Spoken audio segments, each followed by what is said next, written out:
us to know ma'am better. So it's going to be a very raw, unfiltered, and a very casual chat, ma'am, if you allow.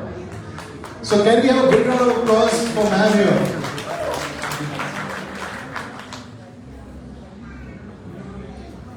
Ma'am, it's been almost over 3 years now in New Zealand. Yes, 3 years and a few months. Actually, 3 years and 5 months actually. Wow. And we know what contributions you've done here, and we'll talk about those. But what I really want to know is how it all started. So in 1994, you cleared your IFS, and from there, how did you get into diplomacy? Thank you for this interview, and lovely to meet you.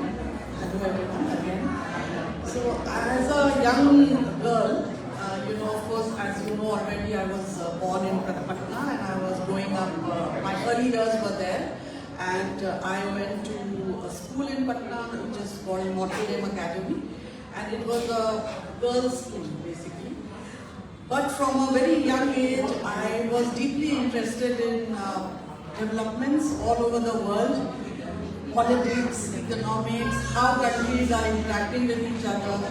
I read a lot of history on my own. I mean, at that time there was not no internet or social media, but I was fond of reading a lot, and I read about things happening not just in India but all over the world.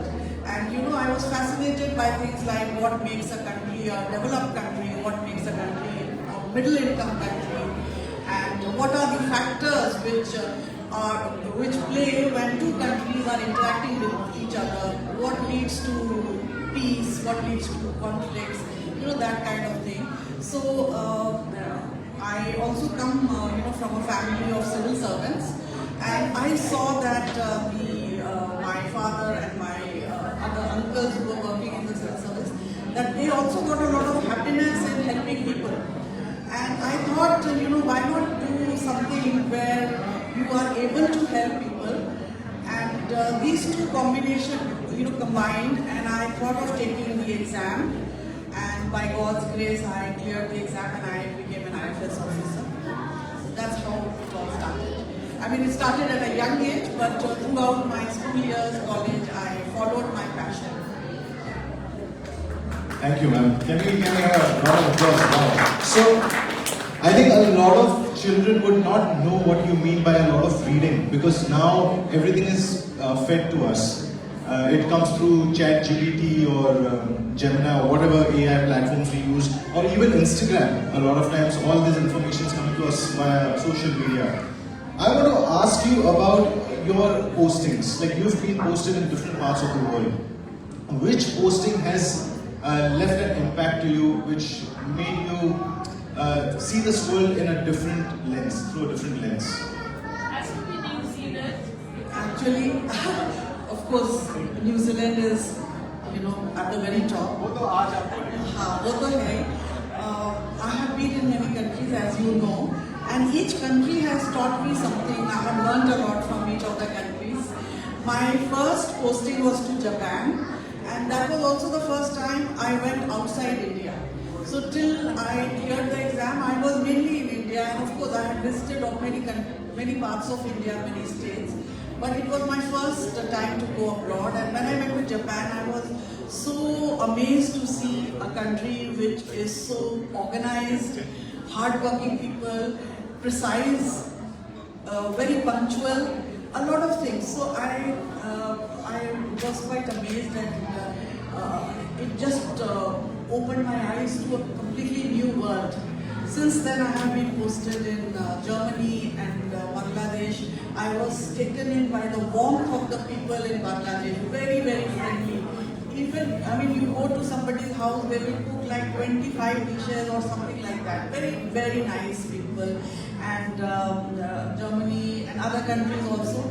And I have to talk about New Zealand, because New Zealand has shown what it means to respect, the Maori culture is so deep and has a resonance with us us Indians.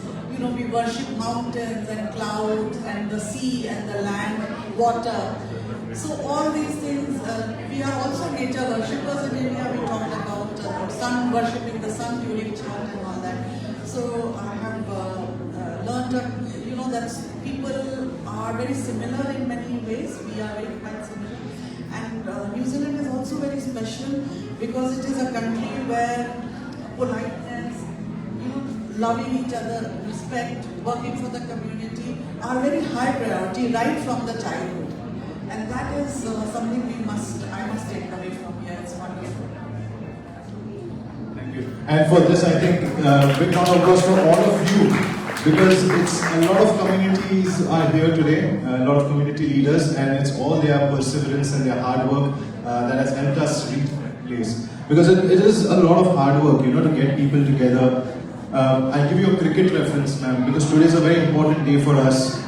Today we won the Under-19 Cricket World Cup. And by we, I mean India. I still resonate myself to be an Indian. And it's such a day today that the player of the match, Vaibhav Suryavanshi, comes from Bihar. And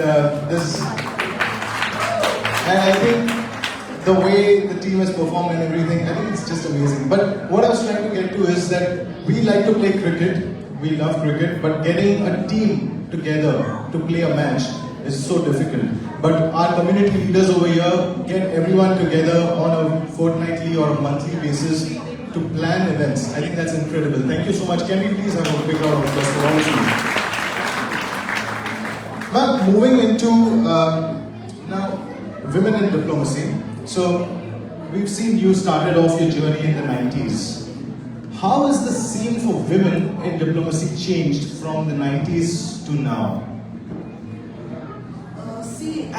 When I joined in the 90s, there were fewer women.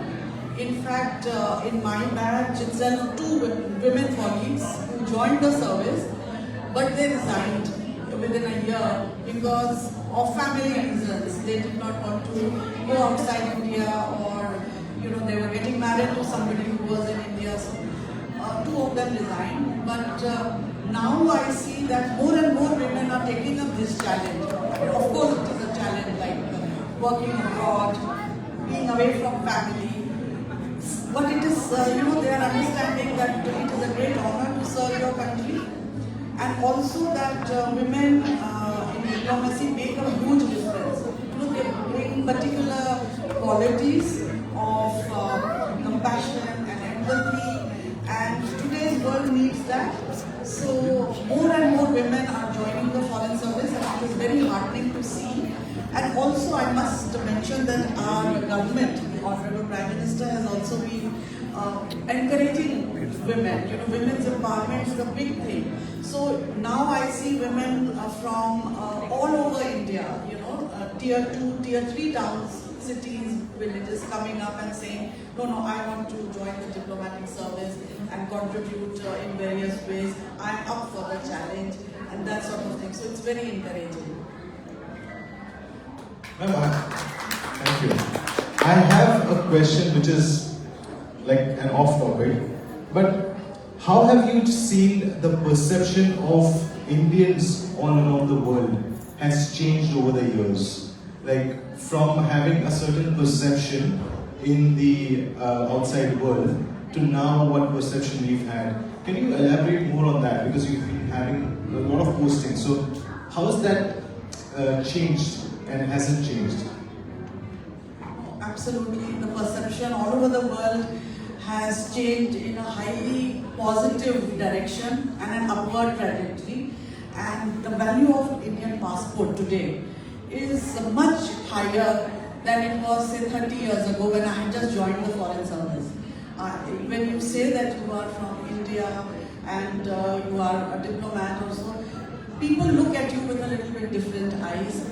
It is, the economic strength of India now, the rapid pace at which India is growing, our cultural heritage, the fact that India is now standing, tall among other countries in the world. So the perception has completely, I would say, changed in a very, very positive way. Thank you, ma'am. And just on that, in your tenure, we've been able to have the free trade agreement between New Zealand and India. What would you like to talk about that? Like, where do you see the future of New Zealand and India, the relationship, the trade relationship? Where do you think that's going to be in the next 5 years or so? Yes, I think the free trade agreement will further transform our relationship. It will become a catalyst for much greater trade and investment between India and New Zealand. Already, our trade at the moment is about 3.14 billion New Zealand dollars, but I see that the potential is huge, and it will certainly double at least in the coming years, in the next 2 or 3 years. From the High Commission point of view, we are receiving so many requests and queries for businesses wanting to, export to India and import as well from India.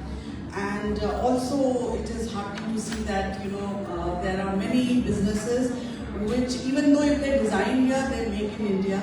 And I have seen, recently I had the chance to meet a business person from near Wellington, Masterton, who has tied up with several factories in India, and the production is taking place in India, and he is exporting to countries all over the world, even US and the Middle East, Australia, and he makes equipment which is maybe designed by his company, but it is all manufactured in India.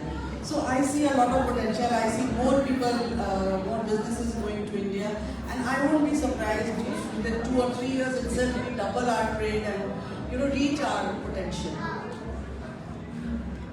Absolutely, and I think we've seen that growth even in the software sector, because a lot of our software also gets outsourced to India, Bangalore being the hub. Thank you so much, ma'am. Ma'am, one other question, and this is more pertaining to, diplomacy is usually considered to be very glamorous. But what are those things that are misunderstood in terms of, being a diplomat? The word glamour itself is misunderstood in diplomacy. It is a lot of hard work and sweat, and continuous, improvements have to be carried out. It's a lot of dedication, and you must be a person who loves service and being, oriented towards service, loves to interact with people, because diplomacy is not something on a pedestal anymore. It's like it's like a job which gives you the privilege, of course, and the honor of serving your country, but it is something behind the scenes. You have to do so much work, and only then you see some small results. Of course, diplomacy is considered glamorous by many people, but it is not that at all. Believe me, it is far from that. It's something we work tirelessly to achieve, to advance relationship, to work with our communities, bring our countries together, bring our people together. That's it. Thank you.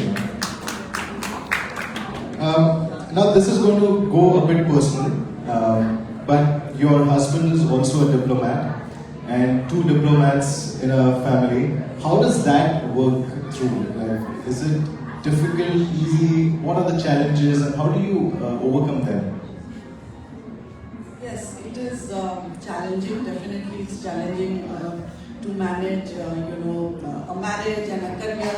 And but I must say that we have to support each other. My husband has been very supportive of me pursuing my passion, and I'm very grateful for that. Also, what I have found is that it is up to us. We of course support each other. We want each other to do well and excel in the job, whatever work we take. We would like definitely, we are each other, say, sounding boards, take advice from each other, and those things are definitely there. But I must say that I have never allowed myself to feel lonely in any posting. I have made so many friends. Even in New Zealand, I am blessed with friends. They share with me, and my husband is similar. He's also an extremely friendly person, and he has a group of friends wherever he is. So the community comes together to help us, I would say that. And that's how we have managed little by little to both pursue our passions and we have a family and look after our kids as well. Thank you, ma'am. And that's we can see how close relationships you've made with everyone, and thank you for gracing us with your presence as well. I have still one question. How are we on time? We have? Yeah, okay, cool. The next question is around the future. So your tenure at New Zealand, I hear, is just going to be until the end of the month. If you look back when you started off 3 years, 5 months ago, and now, in retrospect, what do you think how your overall journey in New Zealand has been? It has been a fantastic journey. 3 years and a few months ago when I had arrived, there were, we had just come out of the COVID times, so there were some gaps, I would say. But then, just as I had come, within few days, our Honorable External Affairs Minister, Dr. Jayashankar, came. And he gave a particular direction to the relationship by his visit and by his, the various meetings he had. And following on that, we worked to strengthen the relationship. Professionally, it has been very satisfying because we were able to achieve a little bit, what we set out to. You heard that we have opened the Consulate General of India here in Auckland. Our Consul General and his family, wife are here. This was a major step to work closer, have closer ties with the diaspora, give more efficient and better services in Auckland, where there are a lot of members of the diaspora, and this region is very special. In addition to that, we were lucky to have the visit of our Honorable President, Rashtrapati Ji. She came and she was received by Dame Cindy Kiro, another woman from the Maori community. So there were so many of such events, the visit of Prime Minister Lakson. And if you take any sector, from defense to trade to people-to-people ties, education, sports. This year we are celebrating 100 years of sporting ties between our two countries. Every sphere we have managed to take our relationship forward. There have been several MOUs, what we call memorandums of understanding between the two countries, agreements, and generally we have seen a greater exchange of people between the two countries. So visits from New Zealand to India and from India to New Zealand. Our student numbers are also growing up, our diaspora numbers are growing up. These have really been very satisfying. Just a question around, because you visit so many countries as an ambassador, as a diplomat, and you get to see, like you said, in Japan, they are so precise and they are so organized. Is there a forum where all the diplomats, they come together and they discuss the pluses and the pros and the cons of different places, and then what can be done in India in retrospect to improve things? Is that something that is talked about in? So we are continuously, seeing, say for example in New Zealand, what are the technologies which can be more useful in India, such as agriculture technology is very good here, it's very high level. So we are continuously looking at various things which can be taken to India, and now we are at a stage that we are on the cusp of becoming a developed country. Our aim is to be a developed country by 2047. So as diplomats, it is something that we do. We try to take the best things and make sure, if it is possible to take it, of course we do it in a very proper manner. And we are always looking at things that can be taken to India for our country and how we can do better. We are always giving suggestions to this ministry that for that ministry and saying that this is what we can do more. We invite delegations from India to look at a particular area and learn from them. We request the government also to give us some suggestions on how we can do better. Thank you, ma'am. So now I'm just going to put it to the audience. Does anyone have any questions? Okay, just one question. Okay, yeah. I want to first say that thank you, Neeta ji. You are the first woman High Commissioner to New Zealand, so please cheer up. You have set the precedent, which is good because we are having another female commissioner coming up, which is quite good. But what is one thing you would like to take away from here when you go back to, I think, India? I think you're going back. So what is the one most important thing that you would like to take away? I would like to take away the love and affection of the people, my community, the way I have been given the affection. It will stay with me forever. Just one last question. Not working. Working?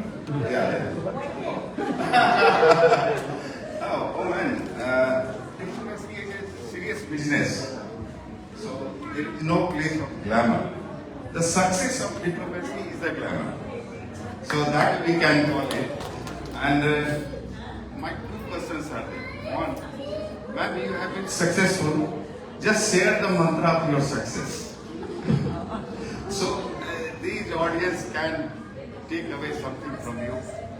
Yes, and your any quality that help you in getting this success after this.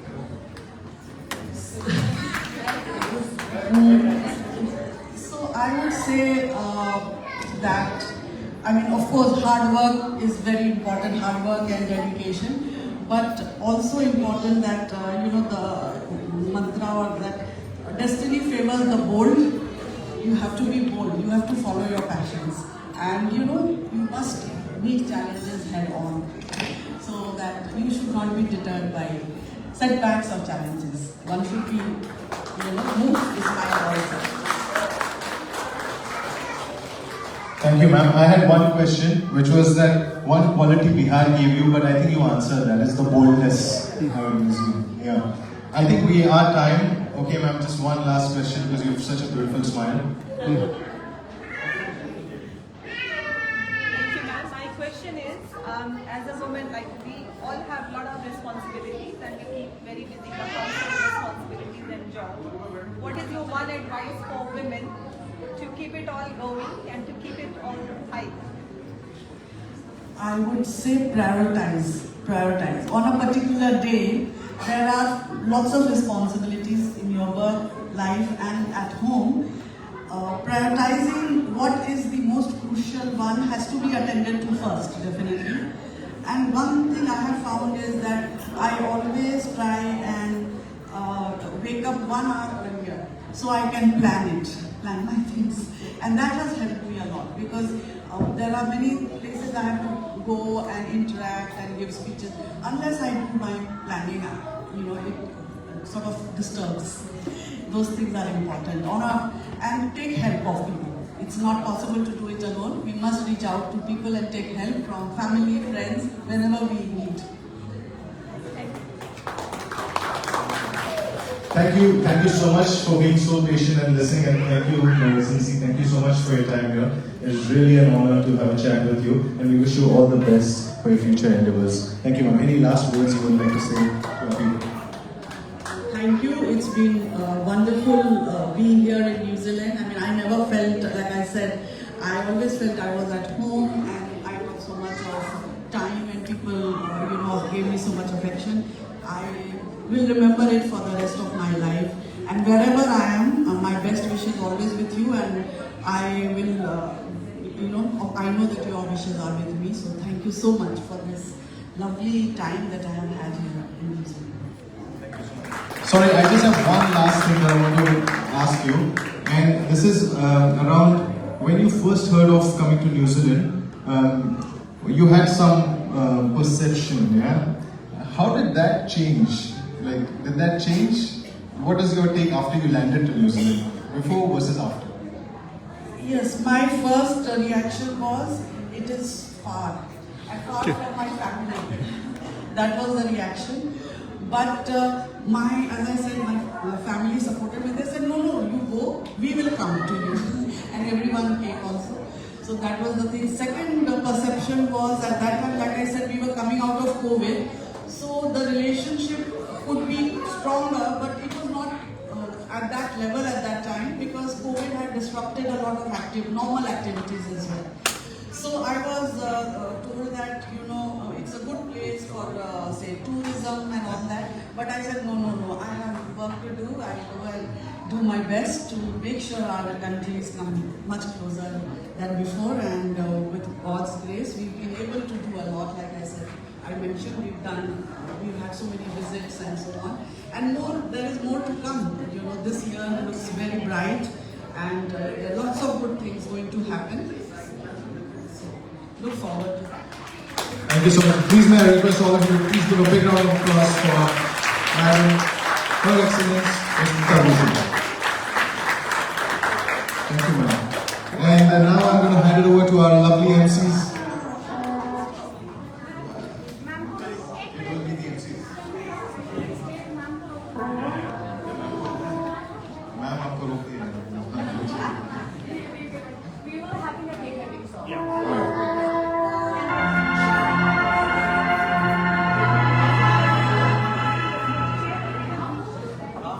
Thank you, Ruske, for that very insightful session. Next, to bid farewell to Her Excellency Neeta Ma'am, we have arranged for a cake cutting ceremony. But however, we want to also say farewells are not final goodbyes, they are just new beginnings. And we wish you all the best, ma'am, in your next chapter of life. And wherever you go for your next assignment, please remember your family back here, always rooting for you, cheering for you, and we wish you all the very best. Please do visit us when you have a chance again. May I please invite our executive team on stage.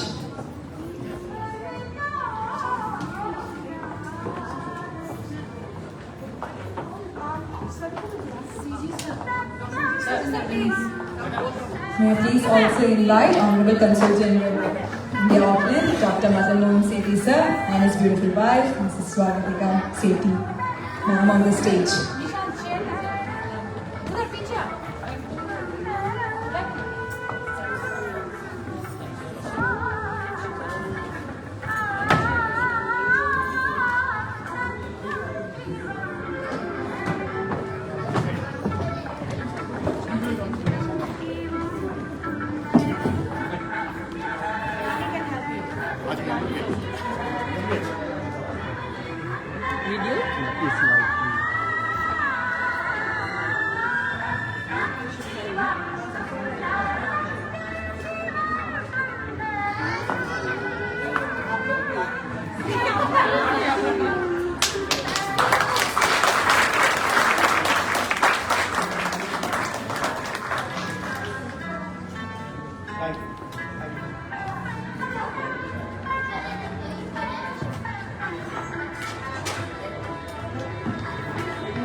Thank you very much. And with the conclusion of cake cutting, let's open our buffet lunch. Please proceed. On your right hand side, the table, you can see we have got the buffet arranged.